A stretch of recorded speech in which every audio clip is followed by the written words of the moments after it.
aí inovador, né, para o método que a gente tinha implementado até agora, né, aquele método dos forms, aquele método agora do site, né, é um assunto que tem mais característica assistencial, que tem uma carga mais técnica, e também por muito, né, também pela influência da Aline, a gente decidiu inovar nesse treinamento, e pela sugestão também dos plantonistas, né, a gente fazer algo mais interativo, algo online, algo em que a gente consiga ter uma participação juntos aí, e a gente consiga colocar vocês aí no centro da nossa aprendizagem. Hoje a gente vai falar sobre o protocolo de sedação e analgesia, e vou passar, então, aí a palavra para a Aline, se a Raiza e o Eric também quiserem cumprimentar vocês, fiquem à vontade, depois a Aline inicia aí os trabalhos aí da noite.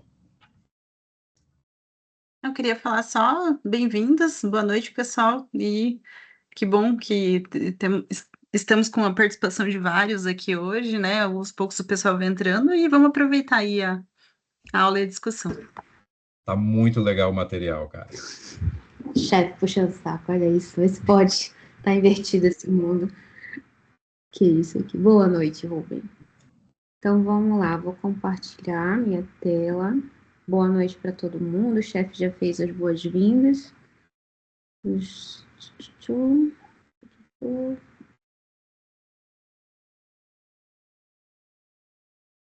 Ai, chefe, a gente ficou no começo. Aline, eu vejo sua tela. Tudo bem?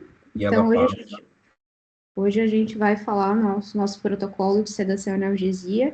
A ideia é que seja realmente uma coisa um pouco mais técnica, mas muito objetiva, centrada no que a gente pode colocar como um alicerce, assim, um pilar, um ponto de fixação nas nossas condutas durante o manejo dos nossos pacientes em ventilação mecânica, principalmente. Então, a gente não vai falar tanto sobre analgesia de um modo geral, mas muito mais nesses pacientes que estão acamados, em ventilação, sedados, como a gente pode tentar manejar durante o nosso dia a dia na UTI. Então, aqui, antes de dar conduta, a gente primeiro tem que reconhecer o problema. Vamos iniciar nossa conversa com a apresentação de um caso clínico hipotético em nossa UTI. Vamos falar sobre o Sr. Alfredo, de 72 anos, internado para os cuidados de pós-operatório de uma cirurgia de revascularização miocárdica, evoluindo com o despertar agitado.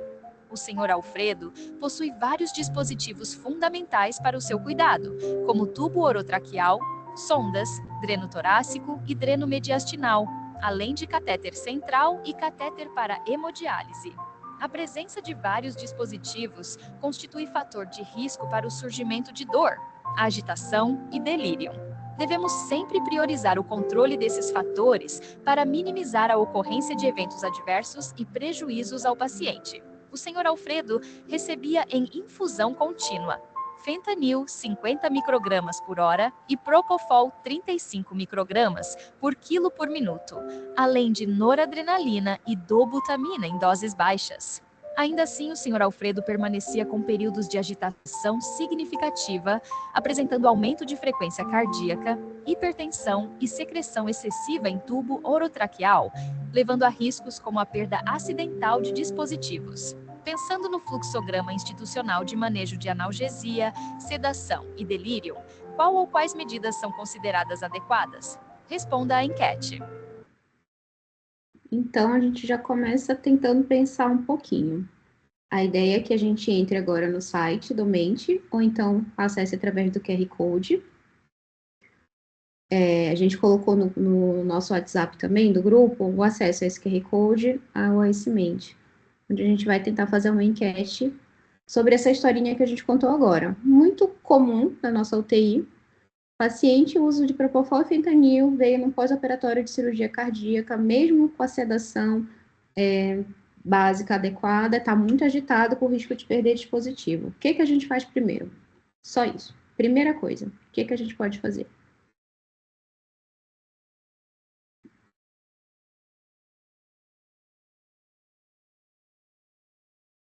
Aparece a minha tela do Mente? Aparece. Bom. Acho que a gente tem quase todo mundo já respondendo, né?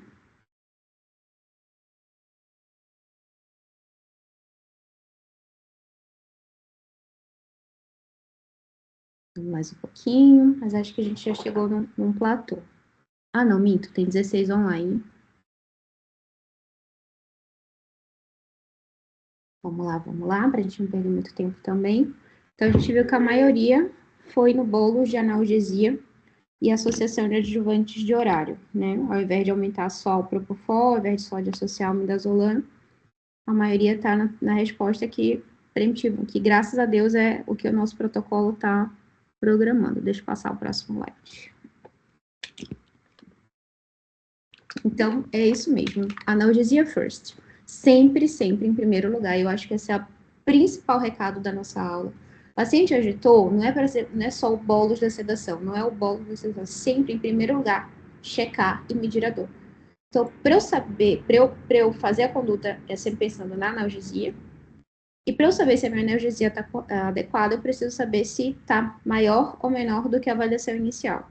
Então, primeiro eu preciso avaliar a dor. Então, a gente usa escalas, né, numéricas ou escalas de comportamento, se o paciente está comunicativo ou não comunicativo. Eu vou mostrar aqui o exemplo da escala. E um paciente que também tem uma agitação específica e você não consegue avaliar a dor de modo mais direcionado, de modo mais intuitivo, você pode e deve sempre fazer primeiro a analgesia. O paciente está em sedação contínua, você vai usar o fentanil. Você pode fazer um bolo de 25 a 100 microgramas, se ela estiver na analgesia contínua, ou você faz uma dose extra, um bolo inicial de morfina. E sempre, sempre avaliar 15 minutos depois. Se o paciente melhorou, você pode manter sua conduta. Se ele não melhorou, você pode repetir a analgesia e aí você vai avaliar o ambiente. Se tem alguma coisa que possa também estar contribuindo para aquela agitação, para aquela dor. Dispositivo, sonda, distensão abdominal, distensão vesical. Então, a gente sempre pensa dessa forma. E se o paciente for fazer qualquer procedimento, 15 minutos antes do procedimento, a gente deve fazer uma analgesia preventiva também. Tá bom? Então, essa aqui é a escala numérica, que você vai de 0 a 10, é a que a gente usa com mais frequência com os pacientes. Então, também sempre registrar se foi avaliado. Se você fez uma analgesia no paciente com 7, foi para 6, ela ainda não foi eficaz, mas fez com 7, foi para 3, você tem uma analgesia eficaz. E aqui, quando o paciente não consegue te pontuar, de 0 a 10, você vai avaliar a expressão facial, os movimentos do corpo, e se o paciente está brigando ou não está brigando com o ventilador, né? Se ele tolera, se ele tosse, se ele luta contra o ventilador, ou se ele é incapaz de controlar a ventilação e está naquele momento de muito combate, né? Muito combativo. A gente precisa lembrar que, além da analgesia com o opioide, a gente pode usar e deve usar os poupadores de opioide. Então, a dipirona é uma medicação amplamente disponível, amplamente utilizada, mas que muitas vezes a gente prefere deixar uma quetiapina de horário para o nosso paciente, ao invés de deixar a dipirona de horário para o nosso paciente. Isso não é raro. Então, de novo, o principal objetivo desse protocolo é a gente lembrar que a analgesia ela é a primeira conduta e é o primeiro pensamento quando a gente vai cuidar de um paciente que está em ventilação mecânica, que está agitado, com uma agitação inespecífica, a gente não sabe muito bem o que está acontecendo. Analgesia primeiro, você não vai errar. Então, a dipirona é muito mais importante que a quetiapina no manejo dos pacientes da ventilação mecânica, por exemplo. Tem a alergia à dipirona, a gente usa paracetamol, e as outras opções de poupadores é a ketamina ou os gabapentinoides, a gabapentina e a pregabalina. Se você percebeu que o seu paciente está com uma dor, que está precisando de mais de 3 resgates em 4 horas, você vai ter que colocar esse paciente numa infusão contínua e vai ter que associar um desses poupadores de opioide, um desses adjuvantes. Então, a analgesia ela é multimodal. Aline, tenta desligar a sua câmera para ver se melhora um pouco a nitidez do slide. Eita, peraí. Continua aí, vamos em frente. 2 segundos. Pronto.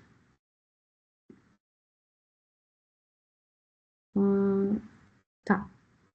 Aqui é a segunda parte do nosso... O senhor Alfredo manteve-se desconfortável mesmo após o ajuste de medicações analgésicas. A agitação persiste e aumenta, levando a desconforto extremo.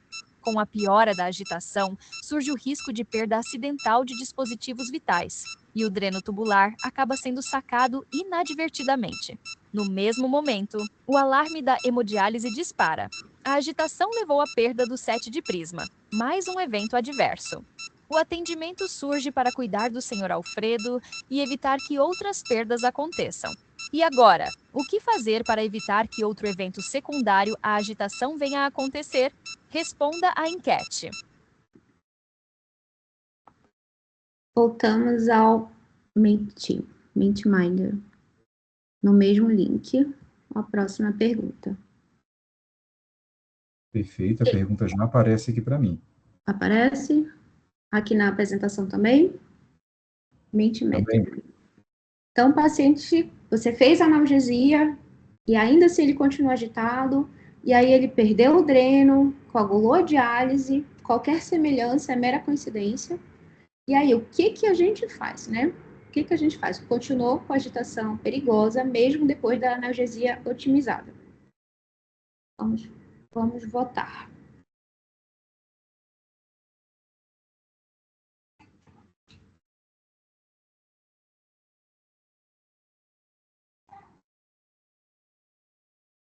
Olha, o povo, não tem nem dúvida hoje, né?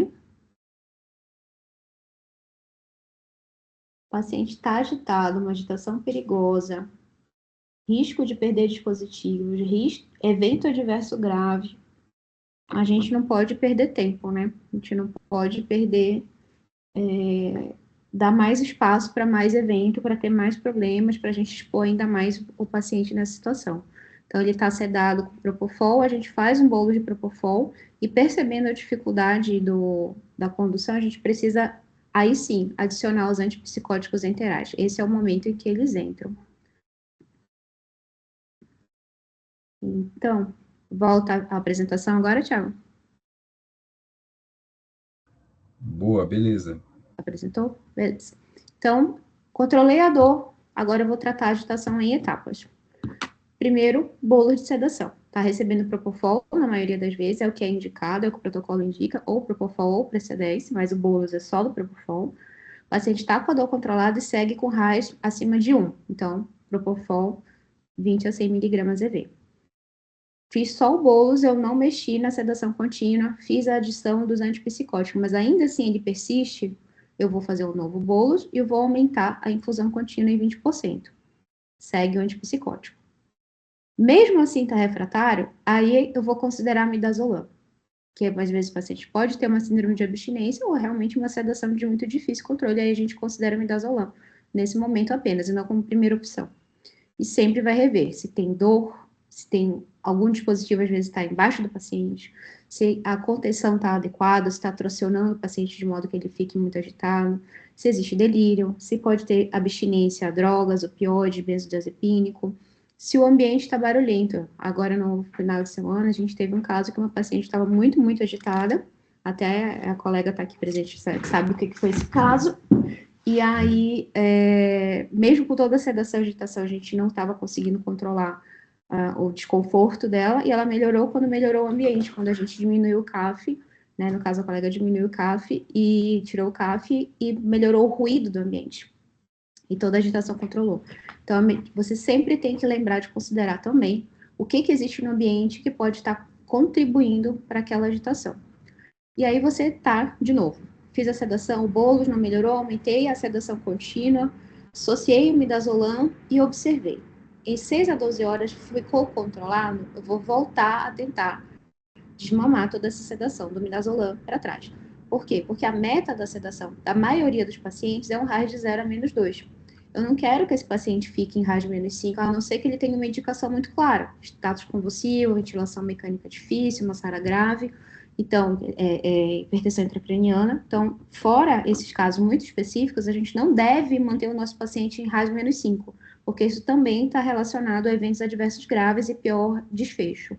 Então, de novo, benzo não é a primeira escolha, a gente vai ver em refratariedade ou nessas indicações específicas e vai sempre tentar retornar para a meta de RAS de 0 a -2. Então, a gente sempre vai lembrar de fazer essas duas checagens. Definir a meta de RAS, na maioria das vezes, de 0 a -2. Se tiver abaixo disso, menor ou igual a -3, só se tiver indicação clínica. Se não tiver indicação, eu vou reduzir o sedativo em 20% a cada hora até eu atingir a minha meta de RAS de 0 a -2. e sempre vou rever o ambiente. A cada avaliação, a cada agitação, eu vou rechecar se tem dispositivo que está sendo tracionado, se tem bestigoma, se tem fecaloma, se a contenção está inadequada, se o posicionamento do leito está tendo alguma distócia física. Então, tudo isso é importante de ser revisto, um olhar 360 graus. Esse é o principal slide, é o resumo de tudo isso, que está repetitivo, mas que a ideia é que seja fixado esses pontos chaves, esses pontos principais. Meu paciente está agitado, está desconfortável, tem dor, eu vou avaliar, vou classificar através das escalas analgésicas, vou avaliar o RAIS, a meta de RAIS que eu tenho para esse paciente, e vou checar o ambiente. O RAIS está fora da meta e ele está agitado? Sim, sempre em primeiro lugar, analgesia. Fentanil, morfina e os poupadores. Sempre reavaliar em 15 minutos. Persistiu agitado, bolo de sedativo, persistiu agitado, novo bolos e aumenta a infusão contínua em 20%, associar os antipsicóticos e checar a abstinência. Nessa etapa, não na primeira etapa. O RAIS está muito baixo, não está indicado, está com uma sedação profunda, vou reduzir o sedativo em 20% a cada hora para minha meta de RAIS de 0 a menos 2. Então, basicamente isso. Então, paciente que eu posso considerar transicionar para Precedex quando eu estou nessa situação, em que eu não estou conseguindo, que eu preciso voltar minha sedação para uma sedação mais superficial e que eu tenho uma ideia de que o meu paciente vai ser de mamada ventilação relativamente breve, 24 horas, mas se for ficar acima disso, eu já posso no começo colocar o Precedex e associar o antipsicótico interal. E reavaliar o desenvolvimento de tudo isso que a gente fez sempre a cada 6, 12 horas, conforme a evolução clínica do paciente. Isso aqui é só uma citação, não é para ver mesmo, assim, não dá para enxergar, mas no protocolo dá. Lá no protocolo a gente tem 4 tabelas mais importantes assim, de consulta rápida, falando um pouco sobre cada droga mais utilizada na UTI, com a farmacocinética bem sucinta, as diluições padrão, as medicações interais e a infusão por faixa de peso, para a gente ter uma ideia de faixa que a gente possa usar, de 40, 70 quilos e 100 quilos, então às vezes para poupar o tempo que você pode perder fazendo cálculo, às vezes você já olha aqui uma faixa de segurança e consegue usar o paciente, está no protocolo também, que vai ficar disponível. E take home messages, sempre fazer, avaliar a dor, sedação e delírio todos os dias e todos os turnos, usar as escalas validadas que a gente apresentou aqui para analgesia e a escala de RAIS, e avaliar o delírio com CLAISU, que a gente viu no treinamento de delírio. E a gente vai incorporar essa avaliação na nossa visita multidisciplinar, então todos os dias a gente vai checar como está essa analgesia, se existe analgesia na prescrição, se existe bolos de resgate na prescrição. E uma coisa que tem acontecido, a gente tem pedido para o físio sinalizar quando vai mobilizar o paciente, para a gente fazer a analgesia antes, meia hora antes, para que a gente consiga manter essa mobilização também, isso tem acontecido já. E a meta geral de sedação de RAIS 0 a menos 2. No desmame e na agitação, a gente pode usar o Precedex, e a gente sempre vai considerar os psicotrópicos, mas depois da analgesia. Esse aqui já está repetitivo, e a gente vai evitar o benzodiazepínico. Então, analgesia primeiro, sedação mínima, reavaliação sempre. Essa é a essência do nosso protocolo, tá bom? Pronto. É isso e nem doeu. Que legal, hein, Aline? Muito bom. Parabéns aí pela apresentação, pela revisão da literatura, por reescrever o protocolo de sedação e analgesia do serviço e por estar junto com a gente nessa implementação desse protocolo que é tão importante e que, por causa disso, exigiu essa metodologia toda especial da gente fazer a reimplementação dele e o retreinamento aí de todos vocês. Deixo aí aberto para perguntas.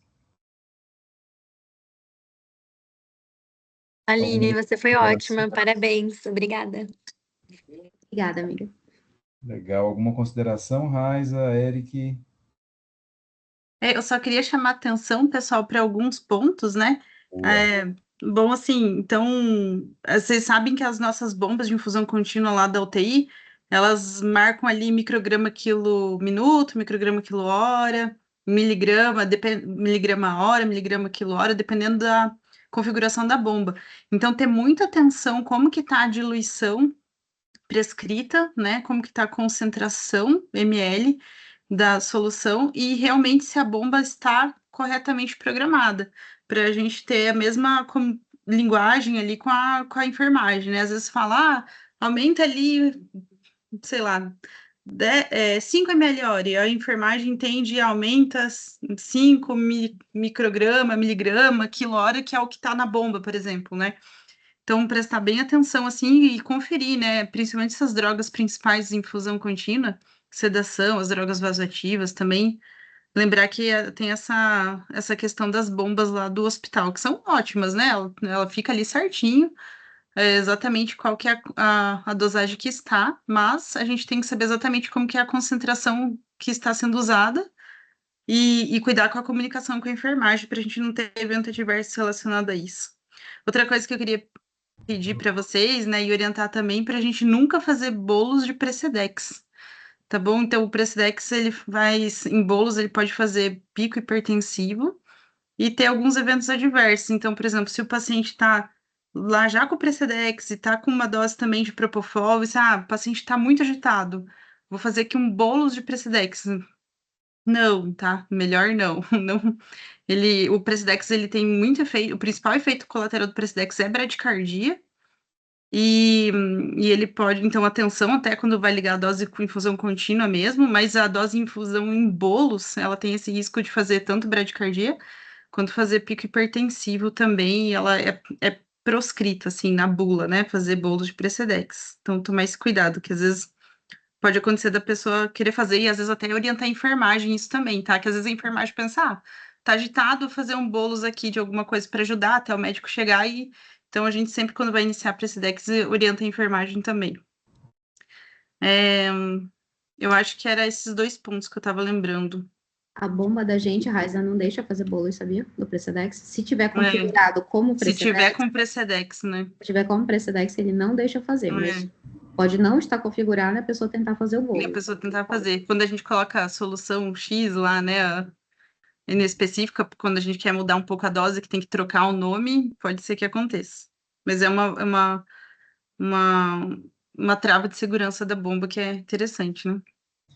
E uma coisa legal também sobre o Precedex, né, pegando carona aí no que a Raiza bem comentou com vocês, às vezes é muito frequente a gente vê, né, aquele paciente que está diminuindo o Propofol, está diminuindo a sedação, e eu quero acordar o paciente, a gente optar pelo Precedex, que é a primeira escolha, né, dentro do protocolo para poder fazer isso.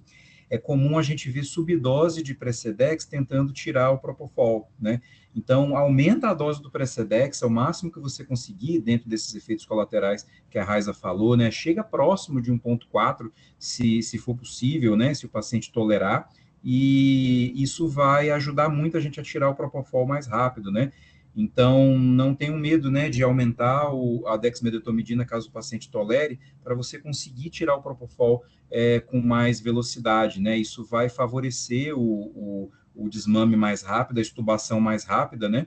E caso evolua, né, novamente com agitação, mesmo com essas doses de Precedex alta e você já tendo associado os antipsicóticos enterais e verificado a abstinência, como a Aline comentou, aí segue, né, aquele resgate que ela falou lá no slide, que ela chamou de slide mais importante, e dessa forma a gente vai manter uma celeridade na extubação e desmame de ventilação, e a segurança, né, do paciente que está sedado ali sob nossos cuidados. Então, só para eu complementar a ideia mesmo, tipo, o protocolo, ele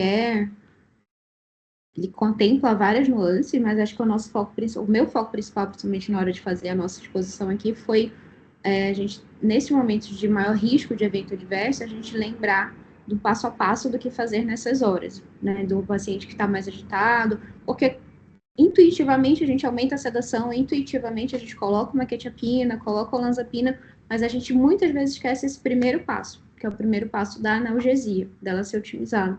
Então, se vocês levarem para vocês a analgesia como primeiro passo, sempre, para tudo, lembrar que a dipirona precisava ser mais comum do que a quetiapina na prescrição, essa aula foi um sucesso. E as outras dúvidas no longo do dia, a gente consulta o protocolo, ele está bem instrutivo, ele também não está longo, a ideia é que ele seja funcional, né? E a gente está sempre muito disponível para discussão. No dia a dia a gente tem uma ideia do que fazer, mas a gente ainda pode melhorar. A gata invadindo aqui. A gente ainda pode melhorar. Então, acho que o ponto principal, o primeiro passinho é esse. A analgesia, ela precisa melhorar.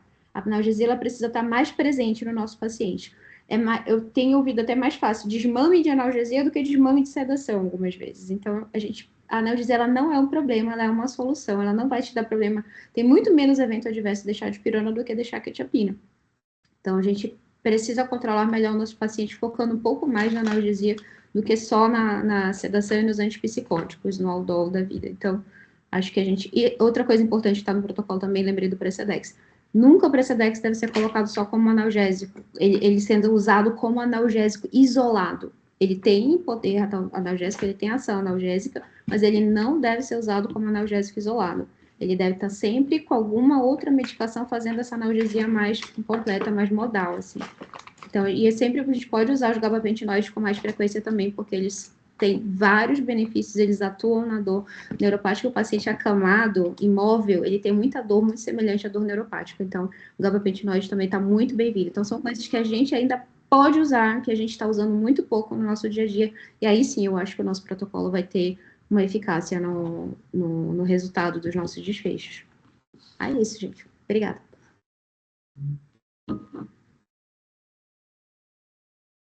Olha, minha fã, Natália. O microfone está fechado, Thiago. Aproveitando só desejar, parabéns, viu, Aline? Tá uma aula excelente, objetiva, e acho que cumpriu bem o propósito. Show de bola, Ericão. Eu só ia falar que a Raiza colocou aí agora uma lista de presença para vocês poderem assinar.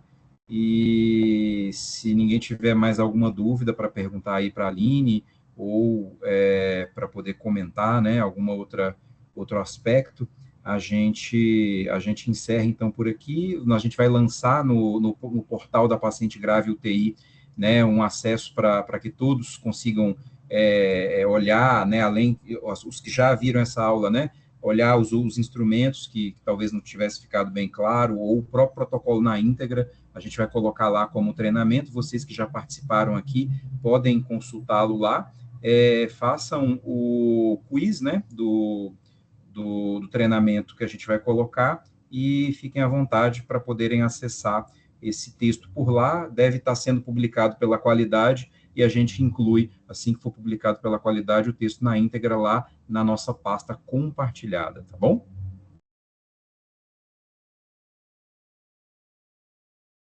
Mais algum detalhe aí para vocês, pessoal? Raiz, Aline, Eric, outra pessoa quer comentar? O Felipe Pérez está aqui felicitando aí pela excelente aula, muito objetiva.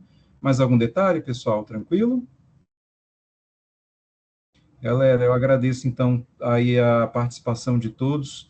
Parabéns, Aline, mais uma vez, e muito obrigado, pessoal. Se tiverem gostado, deem um like lá no nosso grupo, estimulem lá a participação do pessoal que está por ali, dá um feedback para a gente lá, e a gente tende a tentar seguir esse mesmo modelo aí para os próximos treinamentos que tiverem essa carga teórica maior. Um abraço para todos, tudo de bom, até a próxima. Tchau, gente, obrigada. Tchau, pessoal, boa noite, obrigada.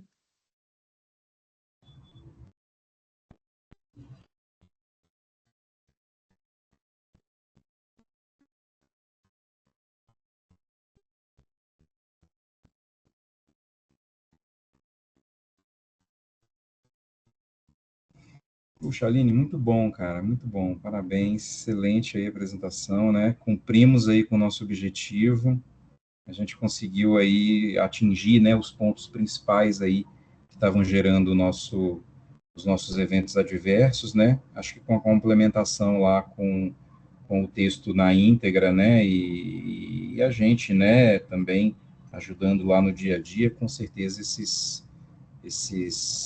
objetivo a gente vai atingir.